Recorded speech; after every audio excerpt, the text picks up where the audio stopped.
अस्सलाम वालेकुम एवरीवन, कैसे हैं आप सब। अभी तक जो है ना वो हम 3 पेपर जो है ना बीएससी या बीएस के स्टडी कर चुके हैं।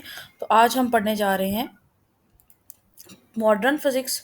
और इसके अंदर जो है ना हमारे पास ये चैप्टर्स है: light and quantum physics, the wave nature of matter, structure of atomic hydrogen, atomic physics, electronics, nuclear physics, energy from the nucleus. अब इस तरह से है कि ये टॉपिक्स, इनमें से बहुत सारी चीज़ें जो हैं आप लोग एफएससी के अंदर पढ़ के आए हैं।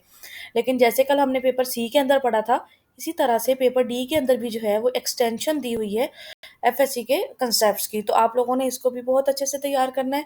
इसके अंदर से भी जो है ना वो पेपर के अंदर क्वेश्चन आता है। सबसे पहले जो है ना थर्मल रेडिएशन क्या होती है, जो टेम्परेचर के चेंजेस की वजह से एमिट होती हैं, ये किस किस चीज़ के ऊपर जो है ना ये डिपेंड करती हैं, ये आप लोगों को यहाँ पर पता होनी चाहिए। यहाँ पर ये लिखी हुई है shape, nature of the surface and is which the body is made of, तो मटीरियल के ऊपर। उसके बाद कैविटी रेडिएटर, वही ब्लैक बॉडी रेडिएशन जो हम पहले पढ़ के आए हैं। रेडियल इंटेंसिटी क्या होती है, एमिसिविटी क्या होती है, और इन सब के यूनिट्स, जो जो चीज़ें यहाँ पर दी हुई है ना, इन सबको आप लोगों ने अच्छे से तैयार करना है अलॉन्ग विद देयर यूनिट्स। ठीक हो गया। उसके बाद ये स्पेक्ट्रल जो है ना वो कर्व्स दी हुई हैं। यहाँ पर भी वो लाइन हम पहले भी पढ़ के आए हैं, यहाँ पर भी आप लोगों ने तैयार करनी है। For given temperature the amount of radiation has maximum value for a certain wavelength, this maximum shift to smaller wavelength lambda as the temperature increases. तो जो लैम्डा मैक्सिमम है वो किसकी तरफ शिफ्ट होती है, जैसे जैसे टेम्परेचर इंक्रीज होता है तो वो लोअर इंटेंसिटी की तरफ जो है ना, हाँ, होती है shift, maximum shift to smaller value of wavelength. ठीक हो गया। उसके बाद स्टीफन बोल्ट्जमैन कौन लॉ है, स्टीफन बोल्ट्जमैन लॉ हमें क्या बताता है कि जो इंटेंसिटी है, यहाँ पर वहाँ पर हम लोग सिर्फ यही पढ़ के आए थे कि आई डायरेक्टली प्रोपोर्शनल टू, यहाँ पर सिग्मा है, और यहाँ पर जो है ना हमने ई के बारे में नहीं पढ़ा था, ये एप्सिलॉन जो है ना हमारे पास आ रहा है। Ordinary hot always radiates less efficiently as compared to the black body, so for ordinary hot objects equation one can be extract. तो जो कोई भी ब्लैक बॉडी के लिए इक्वेशन वन है, और सिंपल जो है ना कोई भी बॉडी लेते हैं तो हम उसके लिए इक्वेशन ये वाली यूज करेंगे, और यहाँ पर ई का फैक्टर आएगा। इसको हम क्या कहते हैं, emissivity of the surface of the material, और इसकी वैल्यू क्या होती है, is equal to 1 for black body, for ordinary object it is always less than 1। तो ये is always a function of temperature. तो ये चीजें आप लोगों ने अच्छी तरीके से तैयार करनी है। Veins displacement law, lambda maximum जो है ना वो इन्वर्सली प्रोपोर्शनल है टेम्परेचर के। तो जैसे हमने पढ़ा कि लैम्डा मैक्सिमम जो है वो पीछे की तरफ शिफ्ट हो रहा है, मैक्सिमा जो है पीछे की तरफ शिफ्ट हो रहा है टूवर्ड्स द लोअर वेवलेंथ, जैसे जैसे टेम्परेचर इंक्रीज कर रहा है। ठीक हो गया। और इसका यूनिट आप लोगों को पता होना चाहिए, इसका भी यूनिट पता होना चाहिए, और इसकी वैल्यू, कांस्टेंट की वैल्यू पता होनी चाहिए। स्पेक्ट्रल रेडियंसी, इसको जस्ट रीड आउट कर लीजिएगा, इसको भी ज़्यादा करने की ज़रूरत नहीं है।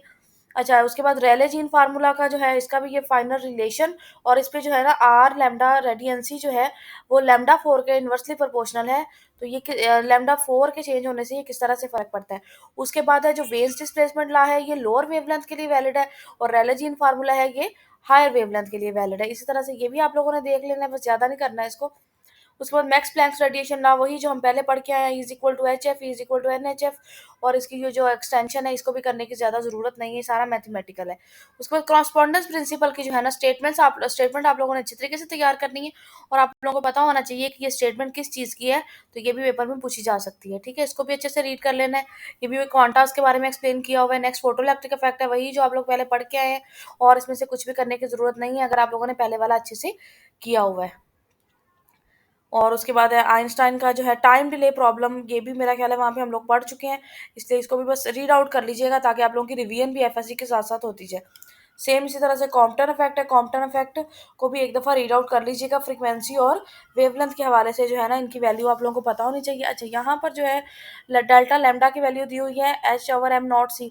तो ये मैक्सिमम कब होता है, मिनिमम कब होता है, और जीरो कब होता है, ये भी आप लोगों ने अच्छे से तैयार करना है। और कॉम्पटन वेवलेंथ जो है उसकी वैल्यू क्या है, 2.42 एक्सपोनेंशियल -12। ये भी आप लोगों ने तैयार कर लेना है। ठीक हो गया। उसके बाद है हमारे पास wave nature of matter. Wave nature of matter ये भी हम लोगों ने कुछ हद तक पढ़ा है, लेकिन यहाँ से ये ना आप लोगों ने तैयार करना है। इसमें से बहुत सारी चीज़ें हैं जो पेपर में पूछी जा सकती है। वेव बिहेवियर ऑफ पार्टिकल सबसे पहले किसने डिटेक्ट किया था, और कौन सी वेव से स्टडी की थी, एक्सरेज को स्टडी किया गया था।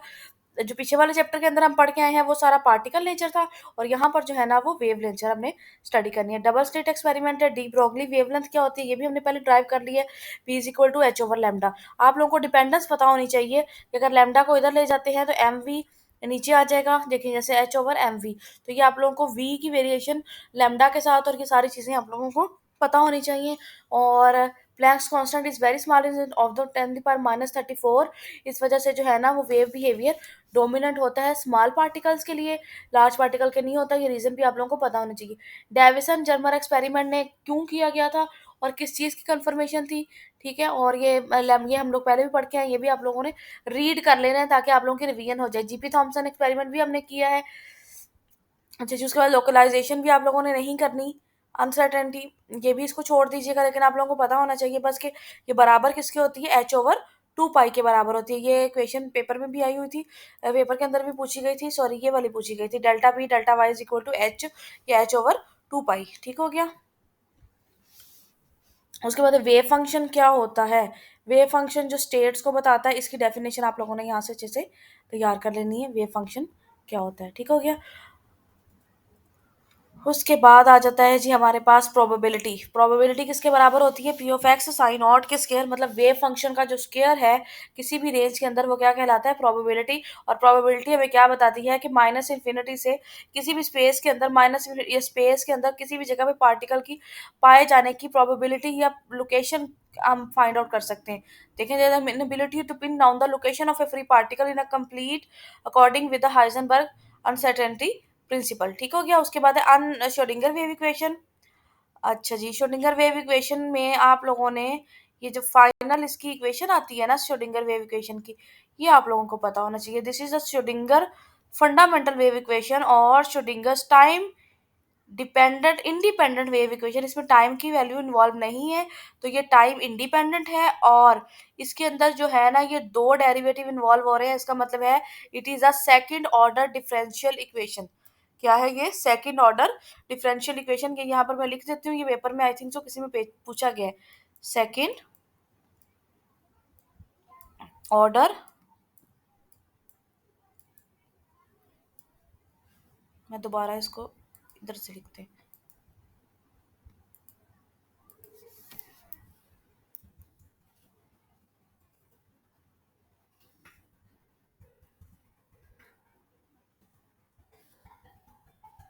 ये आप लोग यहाँ पर नोट डाउन कर लीजिएगा कि ये सेकंड ऑर्डर डिफरेंशियल इक्वेशन है, ताकि आप लोगों को पता हो ये जो इक्वेशन है, ठीक हो गया। और अब हम आगे चलते हैं टाइम डिपेंडेंट। टाइम डिपेंडेंट के अंदर भी इसकी फाइनल इक्वेशन कहाँ पर हाँ यहाँ पर आ जाती है, h psi equal to iota h cut. अब एच हमारे पास किसके बराबर है, minus h cut square over 2m del square plus v of r. अब यहाँ पर जो एच है वो किसके बराबर है, ये है एच साइज इक्वल टू 0। अब यहाँ पर एच किसके बराबर है, del square plus 8 pi square m e minus v over h cut square h square. तो ये इसमें से अगर हम साई को बाहर ले लेंगे तो ये एच के बराबर आ जाएगा। क्लियर हो गया यहाँ तक। दोबारा मैं बता रही हूँ कि ये जो चीज़ है डेल स्केयर, यहाँ से साई को कॉमन ले लें तो जो चीज़ अंदर बचेगी वो हमारे पास क्या है, जैसे यहाँ पर ली हुई है, तो हमारे पास अंदर एच बच जाएगा। अब एच क्या है, it is known as Hamiltonian operator, और ये किसके बराबर होता है, kinetic energy plus potential energy के बराबर होता है, ठीक हो गया। और पोटेंशियल एनर्जी, काइनेटिक एनर्जी यहाँ पर जो है ना वो एक्सप्लेन की गई है कि काइनेटिक एनर्जी जो है ना वो किसके बराबर होती है, हमारे पास जो है 1/2 mv स्क्वायर होता है ना काइनेटिक एनर्जी। ये देखें, 1/2 mv square is equal to E minus V M square V square.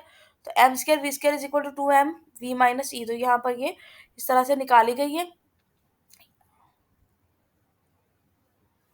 और इसी तरह से जो है ना ये E psi equal to H psi, ये हमारे पास जो है ना ये कौन सी इक्वेशन है, ये श्रोडिंगर वेव इक्वेशन है। और इसको हम क्या कहते हैं कि ये हैमिल्टोनियन जो है ना हमारे पास एक ऑपरेटर है, इसको हम एनर्जी ऑपरेटर कहते हैं। और ये हमें एनर्जी के बारे में बताता है, और जब ये किसी भी फंक्शन के ऊपर एक्ट करता है तो ये हमें एनर्जी देता है। ये जो चीज़ है ना ये हम मजीद एफ उसके अंदर पढ़ेंगे, क्वांटम मैकेनिक्स को जब हम पढ़ेंगे, ठीक है। उसके बाद application of Schrodinger wave equation, इनको करने की जरूरत नहीं है। नेक्स्ट हमारे पास है structure of hydrogen, atomic hydrogen. तो ये वही हाइड्रोजन स्पेक्ट्रम जो हम लोग पहले एफएससी के अंदर पढ़ के आए हैं, तो इसको भी ज़्यादा बहुत ज़्यादा गहराई में जाने की ज़रूरत नहीं है। इसको भी बस आप लोगों ने उसी तरह से रिवीजन के तौर पे तैयार करना है कि अगर फर्स्ट में आता है तो लाइमन सीरीज़ है, बामर सीरीज़ कब होती है, पास्टन सीरीज़, ये जो एफएससी में है उसी की एक्सटेंशन है, ठीक है। एनर्जी लेवल डायग्राम ये भी हम लोगों ने पढ़ी है, बोहर के पोस्टुलेट है, सेम उसी तरह से बताए हुए हैं, डेरिवेशन ऑफ बोहर थ्योरी। अच्छा, यहाँ पर ए नॉट की वैल्यू वहाँ पर भी हम लोग देख के आए हैं, लेकिन यहाँ पर भी जो दी हुई है ये भी आप लोगों ने अच्छे से यहाँ पर तैयार कर लेनी है। वेलोसिटी ऑफ इलेक्ट्रॉन, इसकी जो है वैल्यू नहीं निकाली हुई, लेकिन आप लोगों ने ये भी एफएससी के अंदर निकाल ली थी। उसके बाद है kinetic energy of the electron, इसकी भी जो है ये भी आप लोगों ने जो पहले किया हुआ है वही है सारा कुछ। यहाँ पर एक नई चीज आ जाती है, l is equal to n h, angular momentum को बताया हुआ है कि ये एन एच कट के बराबर होता है। इसका ये फार्मूला भी है और ये फार्मूला भी है। De Broglie interpretation of Bohr rule of quantization of angular momentum, ठीक है। उसके बाद फ्रैंक हर्ट्ज एक्सपेरिमेंट है जो कंफर्म किया था सेकंड पोस्टुलेट ऑफ बोहर को, बोहर के सेकंड पोस्टुलेट की कंफर्मेशन की थी फ्रैंक हर्ट्ज एक्सपेरिमेंट ने, ठीक हो गया। उसके बाद ये हम लोगों ने यहाँ से एंगुलर मोमेंटम ऑफ इलेक्ट्रॉन, इनकी भी ये सारी आप लोगों ने तैयार करनी है कि आप लोगों को पता होना चाहिए कि जो एंगुलर मोमेंटम है वो एल एजीमुथल क्वांटम नंबर के साथ एसोसिएटेड होता है, और डायरेक्शन वो बताता है हमें, और एल डायरेक्शन ऑफ जेड वो जेड से लेते हैं, और यहाँ पर एम क्या है, ये मैग्नेटिक क्वांटम नंबर है, ये हमें मैग्नेटिक फील्ड के बारे में बताता है। ये सारी चीज़ें आप लोगों ने यहाँ से रीड आउट कर लेनी है। इसके अलावा बोहर मैग्नेट्रॉन क्या होता है, इसका यूनिट क्या होता है, और इसकी वैल्यू क्या होती है, और इसका ये इलेक्ट्रॉन वोल्ट पर टेस्ला यूनिट भी आप लोगों ने तैयार करना है। बोहर मैग्नेट्रॉन भी हो गया। उसके बाद जो है स्टर्न गार्लिक एक्सपेरिमेंट को भी करने की ज़रूरत नहीं है, एक्सपेरिमेंट रिजल्ट्स कुछ भी नहीं यहाँ से करना। उसके बाद है एटॉमिक फिजिक्स। एटॉमिक फिजिक्स वही जो एक्सरेज की प्रोडक्शन है जो चैप्टर नंबर 20 के अंदर पढ़ा है, इसको भी जस्ट रिवीजन के तौर पर आप लोगों ने पढ़ना है। जैसे आप लोग पहले एफएससी से करके आए वही चीज़ें लिखी हुई हैं, लेकिन यहाँ पर जो है ना वो मोजले लॉ ऑफ बोहर मॉडल है, तो इसकी स्टेटमेंट आप लोगों को तैयार होनी चाहिए। किस तरह से जो है ना वो क्या डिफाइन करता है, अंडर रूट जो है ना वो फ्रीक्वेंसी का is equal to a z minus b, और ए हमारे पास क्या है और बी हमारे पास क्या है, और यहाँ पर जो ए है इसकी वैल्यू क्या आती है, और बी की वैल्यू यहाँ पर जो है ना वो 1 है। ये वैल्यूज आप लोगों ने लाजमी तैयार कर लेनी है। उसके बाद यहाँ पर जो है ना पॉली एक्सक्लूजन प्रिंसिपल, ये हम लोगों ने जो है ना इसमें से पेपर बहुत सारा आया हुआ था, पेपर में आप लोगों ने देखा भी था कि Pauli exclusion principle, principle quantum number, orbital quantum number, magnetic quantum number. तो an electron can have a set of 4 quantum number, total 4 है, और एन क्वांटम नंबर 1 2 3 होता है। ऑर्बिटल क्वांटम नंबर को हम एल से डोनेट करते हैं और इसकी वैल्यू 0 से स्टार्ट होती है। उसके बाद magnetic orbital, orbital quantum number m m से इसको डोनेट करते हैं कि 2l+1 के बराबर होता है, ठीक है। उसके बाद स्पिन जो है वो 1/2 और -1/2, तो ये चीज़ें मैंने आप लोगों को पहले भी पढ़ाई थी, सॉरी पहले पेपर के अंदर भी बताया था कि ये चीज़ें आई हुई थी, तो ये आप लोगों ने अच्छे तरीके से तैयार करनी है। उसके अलावा ये टेबल दिया हुआ है कि अगर n इज इक्वल टू 1 है तो l 0 होगा, एम एल 0 होगा, लेकिन n 0 का मतलब ये है कि हमारे पास स्पिन की वैल्यू 0 नहीं होगी, और 2 स्पिन की वैल्यू होगी +-1/2, क्योंकि n शेल के शेल है, इसके अंदर 2 इलेक्ट्रॉन पॉसिबल है, तो 2 इलेक्ट्रॉन होंगे तो उनकी प्लस हाफ या माइनस हाफ के साथ जो है ना वो मौजूद होगा। इसी तरह से अगर 2 शेल की बात करते हैं, एल में भी 0, एम एल में भी 0, लेकिन एम एल जो है ना इसके लिए वैल्यू 1 2 3, तो स्पिन जो है ना हमारे पास 0 नहीं होगा, इसकी वैल्यूज हमारे पास मौजूद होगी। और अगर 2 है, एल 1 है, तो एम एल की वैल्यू -1 होगी, तो ये कम्बिनेशन आप लोगों ने लाजमी तैयार करना है। नेक्स्ट लेजर, जितना आप लोगों ने एफएससी में पढ़ लिया that is more than enough, इसको सिर्फ रिवीजन के पॉइंट ऑफ व्यू से आप लोगों ने यहाँ से तैयार करना है, कोई एक्स्ट्रा चीज़ यहाँ से नहीं करनी। नेक्स्ट जो है ना इलेक्ट्रॉनिक्स, हमारे पास जो इलेक्ट्रॉनिक्स है इधर जो है बहुत अच्छे तरीके से एक्सप्लेन की गई है, और इसके बाद आप लोगों ने इलेक्ट्रॉनिक्स नहीं पढ़नी। तो जो चैप्टर नंबर 53 है इसको बहुत अच्छे से तैयार करना है। Band theory, conduction band, energy band in insulator, energy band in conductor, semiconductor, ये सारे आप लोगों ने पढ़ने हैं। फ्री इलेक्ट्रॉन गैप क्या होता है, और फॉरबिडन एनर्जी गैप क्या होता है, फील्ड बैंड क्या होता है, कंडक्शन बैंड क्या होता है, ये सारी चीज़ें आप लोगों को यहाँ से पता होनी चाहिए। उसके बाद इंट्रिंसिक सेमीकंडक्टर के अंदर भी बहुत सारी छोटी-छोटी चीज़ें हैं। एक्सेप्टर इनको कहा जाता है। एक्सेप्टर है तो इनके ऊपर कौन-सा जो है ना पार्शियल चार्ज होता है, डोपिंग क्या होती है, एक्सेप्टर डोपिंग क्या होती है, और इसके अलावा इसके कौन-कौन से प्रोसीजर हैं जिससे हम इनको कन्वर्ट कर सकते हैं एक फॉर्म से सेमीकंडक्टर से कंडक्टर्स में, ठीक है। डोनर डोपिंग क्या होती है। उसके बाद है पीएन जंक्शन।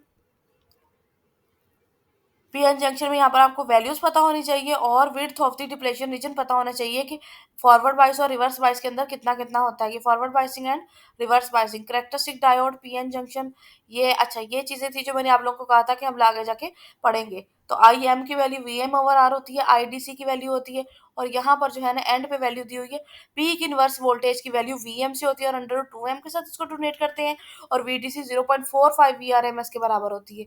ये चीज़ें आप लोगों ने यहाँ से तैयार करनी है। क्वेश्चन 1 2 3 4 आप लोगों को पता होनी चाहिए। इस तरह से ये हाफ वेव की थी, इस तरह से फुल वेव की भी आप लोगों को पता होनी चाहिए। स्पेशली जो पीक इनवर्स वोल्टेज है ये भी आप लोगों को पता होनी चाहिए। उसके बाद है ट्रांजिस्टर। ट्रांजिस्टर के अंदर ट्रांजिस्टर की वर्किंग जो है ना, आप लोग सिर्फ एक एनपीएन की पढ़ के आए हैं। अब आप लोगों ने पीएनपीएन और पीएनपी दोनों की तैयार करनी है। किसके अंदर मेजॉरिटी चार्ज कैरियर्स होते हैं, इनकी डायरेक्शन किस तरह से कंसीडर की जाती है, ये सारी चीज़ें आप लोगों को पता होनी चाहिए। उसके बाद है transistor 3 configuration, common base configuration, और इसके आगे करैक्टरिस्टिक्स और करंट गेन और आउटपुट करंट के बारे में बताया हुआ है। इसको बहुत अच्छे से तैयार करना है, ये पेपर के अंदर पूछा गया है। और कॉमन बेस जो है ना is used in step up transfer, ये यहाँ पर लिखा हुआ है कि ये जो है ना ये लाइनें आप लोगों ने नहीं छोड़नी, ये बहुत इंपॉर्टेंट है।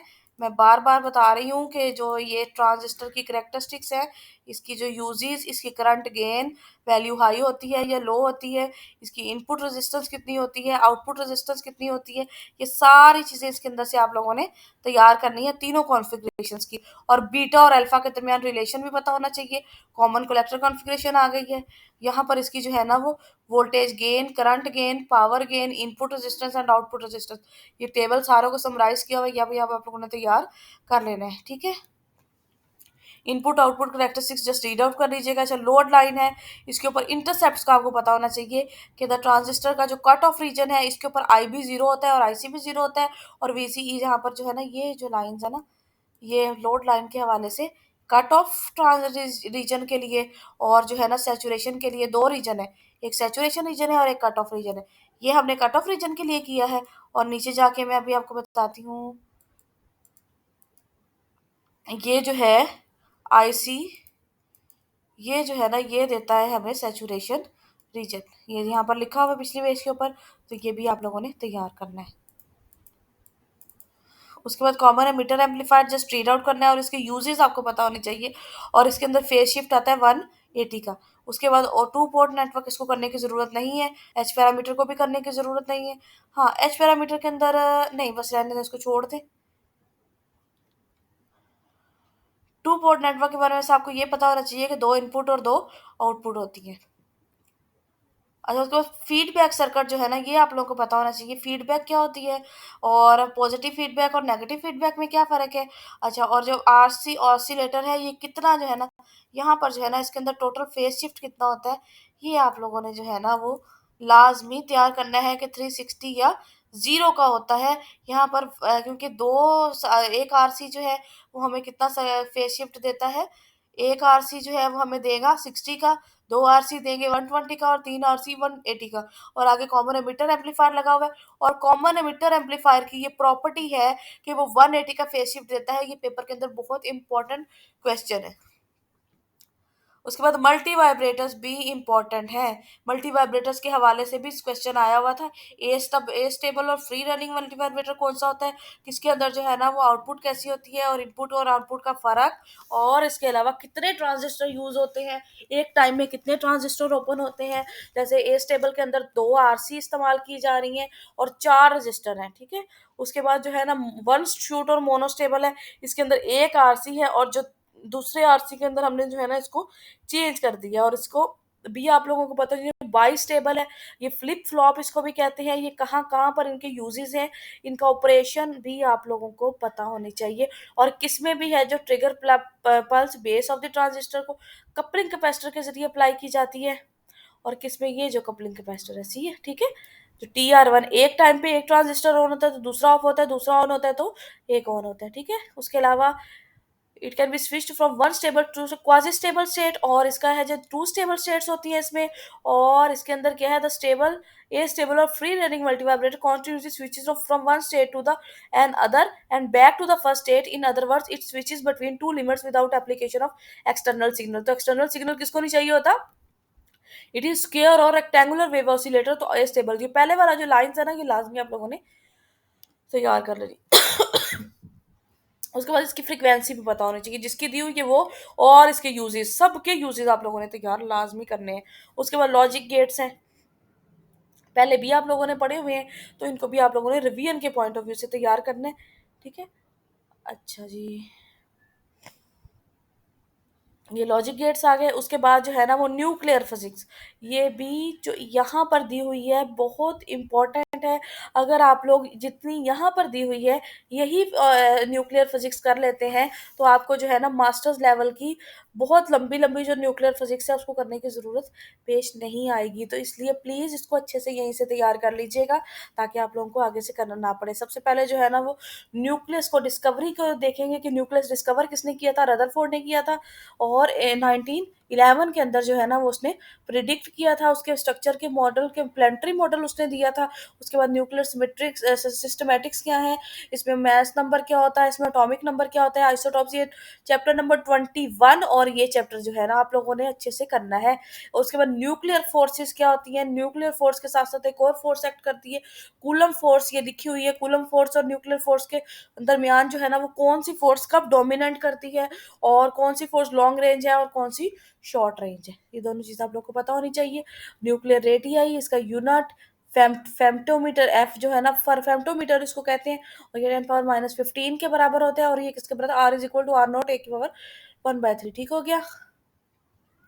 Nuclear mass and binding energy, तो ये AMU के फॉर्म में जो है ना सारी चीजें C²1 931, ये वैल्यू आप लोगों को पता होने चाहिए। बाइंडिंग एनर्जी क्या होती है, डिफरेंट टाइम में आटम्स की बाइंडिंग एनर्जी मैंने आप लोगों को पहले भी करने को कहा था, कर लीजिएगा। बाइंडिंग एनर्जी पर न्यूक्लियर मैक्सिमम किसके लिए होती है। उसके बाद nuclear spin and magnetism, nuclear spin भी करता है अपने एक्सिस के गिर्द, वैसे तो मूव नहीं करता, तो स्पिनिंग की वजह से जो मैग्नेटिज्म प्रोड्यूस होता है उसको बहुत मैग्नीटोन से रिप्रेजेंट किया जाता है। इस तरह से न्यूक्लियर मैग्नीटोन जो है ना उसकी वैल्यू भी हमारे पास दी हुई है, और ये बहुत मैग्नीटोन की भी वैल्यू दी हुई है। ठीक है। उसके बाद रेडियो एक्टिव डिके क्या होता है, अल्फा डिके क्या होता है। अच्छा, अल्फा डिके की यहाँ पर एक्सटेंशन दी हुई है। यहाँ पर बीटा पार्टिकल जो है ना वो दो तरह से, एक पॉजिटिव बीटा पार्टिकल और एक negative beta particle. Positive beta particle कब पैदा होता है, और एक प्रोटॉन के टूटने से, और नेगेटिव बीटा पार्टिकल कब पैदा होता है, जब एक न्यूट्रॉन टूटता है। तो प्रोटॉन और न्यूट्रॉन का डिके लाजमी तैयार कर लीजिएगा, ये भी इम्पोर्टेंट है दोनों ही, ये दोनों वैल्यू बहुत इंपॉर्टेंट है। क्लियर हो गया यहाँ तक। हाँ जी, उसके बाद आ जाता है हमारे पास जो है ना बीटा डिके और गैमा डिके भी यहाँ पर बहुत अच्छे से एक्सप्लेन किया हुआ है। हाफ लाइफ क्या होती है, ये जो आप लोगों ने FSC में कर लिया बहुत है, इसको ज़्यादा करने की ज़रूरत नहीं है। बस ये आप लोगों के पास फार्मूला T = हाफ लाइफ बराबर होता है log 2/λ। तो ये भी हम लोगों ने FSC में किया था, ये आप लोगों ने अच्छे से तैयार करना। अच्छा, मीन लाइफ हम लोगों ने उसके अंदर नहीं किया, और आप लोगों ने यहाँ से ये तैयार करना है कि मीन लाइफ और हाफ लाइफ का जो है ना वो क्या रिलेशन है। उसके बाद अल्फा डिके को जो है ना वो कम्प्लीटली एक्सप्लेन किया हुआ है। यहाँ पर जो है ना वो टनलिंग फैक्टर जो है ना वो भी एक्सप्लेन किया हुआ है। टनलिंग क्या होती है, अल्फा डिके, ये भी आप लोगों ने तैयार कर लेना है। और इसकी एनर्जी जो है ना वो कितनी होती है जब वो एटम से बाहर आता है। But according to quantum mechanics there is a chance of tunnelling through barrier, it is tunnelling due to which an alpha particle gets a chance to come out of the nucleus, but its probability is extremely little, 1 out of 10 power 38. It is one about 10 power 9 years. That is why uranium has nucleus such long half life. तो ये line आप लोगों ने अच्छे तरीके से तैयार करनी है। और turning will occur more rapidly, तो टर्निंग कब है, रैपिडली होगी, कंपैरेटिवली हाई है इसकी। अच्छा, और it will thinner and lower here in the case tunnelling will occur more rapidly and half life is produce. For example alpha particle emitted by U38 से जब निकलेगा तो हैज एनर्जी 6.81 होगी, और U35 से निकलेगा तो उसकी एनर्जी कितनी होगी, यहाँ पर मेंशन की हुई है। डिफरेंट के लिए जो है ना वो एनर्जी थोरियम के लिए कितनी है, और ये सारी चीज़ें आप लोगों ने यहाँ से लाजमी तैयार करनी है। ये यहीं पे ही है, बीटा डिके क्या होता है, और ये बीटा डिके की एक एग्जांपल भी आप लोगों को पता होनी चाहिए। ये एक देख लीजिएगा, ये दोनों एग्जांपल के किस किस में कन्वर्ट हो रहा है, और इसकी जो है ना वो एनर्जी कम होती है। जो इलेक्ट्रॉन, इनकी जो काइनेटिक एनर्जी थी वो डिस्ट्रीब्यूट नहीं हो रही थी, तो इस वजह से इनके साथ साथ एक जो है ना वो गैमा रे भी जो है ना एमिट होती है। और इसका जो मैस और ये सारी चीज़ें आप लोगों ने, बीटा पार्टिकल में take any energy between zero and maximum, the rest of energy is carried out by neutrino. तो बाकी एनर्जी कौन लेके आता है, neutrino and the anti neutronal very light. अच्छा, न्यूट्रिनो कब इमिट होते हैं, जब बीटा पॉजिटिव डिके होता है, और एंटी न्यूट्रिनो कब होते हैं, जब बीटा नेगेटिव डिके होता है। ये चीज़ें भी आप लोगों ने तैयार करनी है। उसके बाद आयोनाइजिंग रेडिएशन, अच्छा ये जो क्यूरी रॉन्गस्टन, रेडियन, ये सारे आप लोगों ने लाजमी तैयार करने हैं। उसके बाद ये सारे जो है ना यूनिट्स और इनकी आपस में ये किस किस चीज़ के लिए यूज़ होते हैं। रेडियो एक्टिव डेटिंग, डेट मतलब किसी भी की एज फाइंड आउट करने के लिए जो फार्मूला इस्तेमाल किया जाता है, ये भी आप लोगों ने तैयार करना है। और इसके मुताबिक डिफरेंट चीज़ों की जो सन की एज कितनी है, और the terrestrial rocks, moon rocks are analyzed by Threes method. Earth seems to have common age of around 4.5 10 power 9 years, which we take the age of the solar system. तो age of solar system यहाँ पे mention है, physics के अंदर है, तो ये भी आप लोगों ने तैयार करने हैं। न्यूक्लियर रिएक्शन है, न्यूक्लियर रिएक्शन के लिए आप लोगों को पता होना चाहिए कि कौन कौन से लॉज फॉलो करना जरूरी है। Law of conservation of energy, law of conservation of mass and law of conservation of charge. उसके बाद एक्सोथर्मिक रिएक्शन कौन से होते हैं, एंडोथर्मिक रिएक्शन के कौन से होते हैं, इसमें टोटल जो है ना वो प्रोडक्ट का एनर्जीज का सम ज़्यादा हो रिएक्टेंट के से, तो वो एक्सोथर्मिक होंगे, और एंडोथर्मिक होंगे अगर उनका एनर्जी का सम लेस हो। स्कैटरिंग क्या होती है, इलास्टिक स्कैटरिंग क्या होती है, और इनइलास्टिक स्कैटरिंग, दोनों का फ़र्क आप लोगों को पता होना चाहिए। उसके बाद energy from the nucleus, nuclear fission और फ्यूजन के बारे में यहाँ पे बताया हुआ है। इंसिडेंट न्यूट्रॉन, थर्मल न्यूट्रॉन कौन से होते हैं जिनकी एनर्जी कम होती है, इन दोनों की एनर्जी का आप लोगों को फ़र्क पता होना चाहिए। यूरेनियम न्यूक्लियस और फिशन फ्रेगमेंट्स क्या होते हैं, एमिशन ऑफ न्यूट्रॉन। यहाँ पर जो है ना nuclear reactor in the basic process, ये हम लोग ने वैसे पहले भी पढ़ा हुआ है, लेकिन एक दफ़ा इसको दोबारा पढ़ लीजिएगा ताकि आप लोगों की रिवीजन हो जाए। ठीक हो गया। और यहाँ पर कुछ प्रॉब्लम्स आती हैं न्यूक्लियर रिएक्टर की, जो है ना वो बनाने में, और उनका सॉल्यूशन भी यहाँ पर दिया हुआ है। मॉडरेटर वगैरह के बारे में यूजेस जो सारे इसके अंदर एक्सप्लेन किए हुए हैं, तो ये भी आप लोगों ने अच्छे तरीके से यहीं से तैयार कर लेनी है।